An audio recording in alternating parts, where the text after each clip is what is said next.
In 1989, Nintendo signed a deal with Sony to begin development of a CD-ROM-based add-on for the Super NES that would allow for full motion video and larger games. At the time, the concept of incorporating full motion video into a home console video game was very futuristic. Nintendo's main competitor at the time, Sega, would release the Sega CD add-on for their Genesis console, allowing for games to utilize this hot new technology. However, Nintendo broke the agreement and instead signed with Philips to make the add-on, which caused Sony to spin off their add-on into its own console, which would become the PlayStation. Witnessing the poor reception of the Sega Mega CD, Nintendo scrapped the idea of making an add-on entirely. As part of dissolving the agreement with Philips, Nintendo gave them the license to use several of their characters, including Link, Zelda, Ganon, and Mario, for games on Philips' own console, the CDI, after the partnership's dissolution. The result of this licensing deal would be some of the goofiest portrayals of these beloved characters the world has ever seen. Yeah, that old Ganon's no match for the king. Link, go to Gamelon and find my father. Great! I can't wait to bomb some Dodongos! Massachusetts-based studio Animation Magic would be given $600,000 and the time frame of just over a year to develop 2 Legend of Zelda games simultaneously. They would be called The Faces of Evil and The Wand of Gamelon. Background designs were created by local Cambridge artists, and the animated cutscenes were created by a team of animators from Russia who were flown to the United States for the project. These games marked the first time that Russian outsourcing had been utilized by an American games company. For voice acting, Animation Magic auditioned local New England community theater actors. Jeffrey Rath was cast as Link. In a 2010 interview with the Gaming Liberty, Rath stated that there were 2-hour recording sessions after roughly 15 minutes of rehearsals. Bonnie Jean Wilbur was cast as Zelda, and her husband Paul Wan played various other characters in the game. Gameplay-wise, these titles are nearly identical as a result of being developed simultaneously on the same engine. They're 2D side-scrollers with basic platforming and extremely awkward movement and combat. They follow different stories and have different cutscenes and set pieces, but I wouldn't blame you for not wanting to play the other after slogging through one of them due to the painfully unresponsive controls.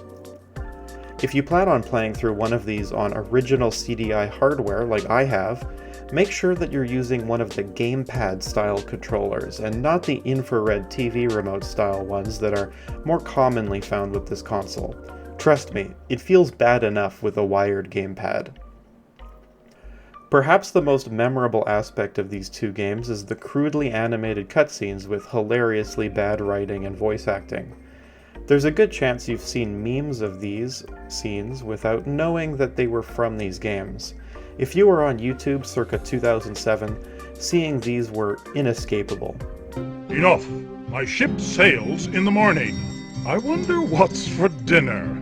Oh boy! I'm so hungry, I could eat an Octorok! An interesting point to note here is that Zelda and the Wand of Gamelon is one of only 2 games in the Zelda series in which Zelda herself is the main protagonist rather than Link. The only other game where this is the case is also on the CDI, and I'll dive into that shortly. The meme status of these games has propelled their value to the moon, and today you won't be able to get your hands on them unless you're willing to shell out hundreds of dollars.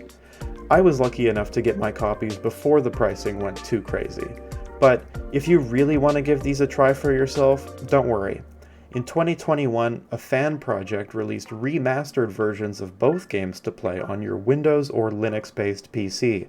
You can find the download on archive.org. As an advocate for video game preservation, this project warms my heart. The next Nintendo licensed project would be a Mario puzzle game called Hotel Mario. Developed by Fantasy Factory and released on April 5th, 1994, the game has you control Mario on a quest to rescue Princess Peach from Bowser, a tried and true premise for the series. You must visit 7 hotels in the Mushroom Kingdom with the objective to close all doors in each stage, using elevators to move between floors and avoiding enemies. I'll admit this is a unique concept for a Mario game, but in practice, it isn't the most riveting gameplay. Despite having mixed reviews, according to designer Steven Radosh, Nintendo was reportedly pleased with the final product, and considered porting it to Nintendo's own platforms. An interesting aspect of the developer, Fantasy Factory, is that the development team was notably older in age. According to background artist Trishi Vanola, one of the game testers was, quote, well past retirement. Since the target audience for the title was on the younger side, the game was designed to be played slower for the testers and then sped up later. Much like the cutscenes in the Zelda CDI games, Hotel Mario features crudely drawn animations with hilarious voice acting. These scenes were also memed to death in the early days of YouTube and have reached a cult-like status. Nice of the princess to invite us over for a picnic, eh, Luigi? I hope she made lots of spaghetti. Ha ha, here's the problem. Too many toasters. You know what they say, all toasters toast toast. Finally, we have the last licensed Nintendo game to release on the Philips CDI console. Developed by Veritas Corporation and released on June 5th, 1994, Zelda's Adventure features a top-down perspective like the original NES Legend of Zelda. This is the other of the 2 Zelda titles that features the princess as the main protagonist rather than Link, with Link being the one captured by Ganon. This game is notable for being the only Zelda game to feature live-action cutscenes rather than animation. Backgrounds of scenery were taken from videos of Santa Monica Boulevard in West Los Angeles, and footage of Hawaii was taken from a helicopter, as well as from developers' vacation photos. This design choice was responsible for the majority of the game's RAM usage, causing backgrounds to scroll extremely slowly. The game's human characters were played by the in-office staff, including Zelda herself being played by the office receptionist, and the characters' sprite walking animations were done by having actors walk on a motorized treadmill. This is the rarest of the Nintendo CDI games, so I've got bad news for you if you were hoping to grab yourself a physical copy. This game regularly goes for around $2,000 Canadian and is only increasing in value year over year. It's the only one that I don't have in my collection, and at this point, I just can't justify spending that much on it. As always, I'd love to hear what you think. Have you played any of these games? Let me know in the comments below. Please consider subscribing to the channel, it would mean a lot to me. My goal is to hit 1,000 subscribers, and when I do, I'm going to do a full game room tour you won't want to miss. Until next time, thanks for watching.